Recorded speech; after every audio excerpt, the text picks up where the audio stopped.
What's up, guys? Today I want to talk about rotoscoping. Now, what is rotoscoping?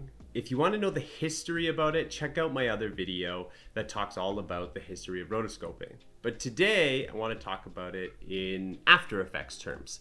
So the process of rotoscoping is manually cutting out a subject from a video so that you can separate it from the background. So you can manipulate it, you can put it on new backgrounds, we can do a ton of fun things with it. So I want you to see it in terms like this. So think of these two images as our compositions in our After Effects. And we want to use a digital pair of scissors to trace around an object or shape in a video so that we can cut it out.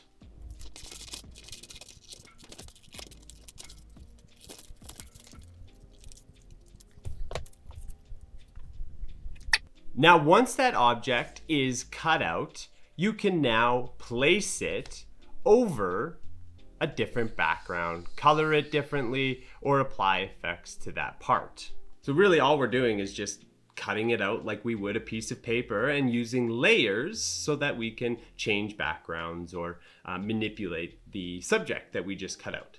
So let's take a look at this in After Effects. Okay, so here we are in After Effects.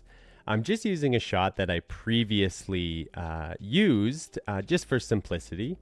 But what I want to do is I want to cut me out and maybe put me in a different studio or change the background. So how we're going to do that is digitally cut myself out of the footage and then replace that background like we previously did with the piece of paper. So how we can do that is we're going to double click our layer so that we can open up a new layer here. We will know we're in the right place because we'll have access to this rotoscope tool. So let's click this rotoscope tool and now we can start cutting out our subject.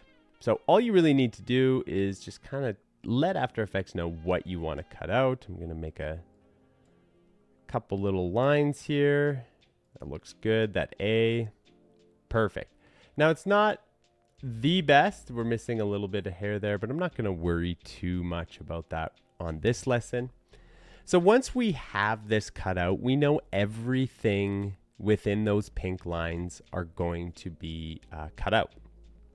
So when it's in a comfortable spot, I'm going to move my playhead over and just let it cut all those frames out. So it did a great job there. And we'll move a couple frames over again.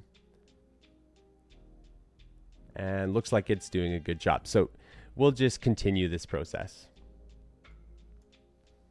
So once you've went through your entire timeline and everything looks good, it's rotoscoped your entire scene, what we can do now is click this freeze button. And this is just going to make sure that our subject that has been cut out stays cut out. So let's click that freeze button.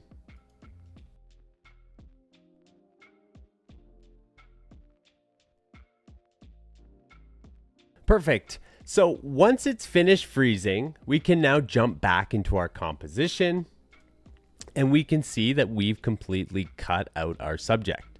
If your background is black, there's this little button right here that allows you to toggle the transparency grids. If you click that, you'll be able to see what you have cut out. So now that I've removed the background from this video, we can now use the layers to apply a new background. So I've got this picture of kind of like a streaming podcast background. So I'm just going to throw that in there. And as you can see, now I'm on a new background. I'm not a big fan of how this looks right now, so I'm just actually going to throw a quick Gaussian blur on there, and we'll just blur that just so there's some depth. And if we play this back, we can see that I am now on a new background. You can play with the settings and the shift edge to make it fit, but ultimately this looks really good. So now that it's been rendered, we can kind of see like how well we've been able to place ourselves in a new background.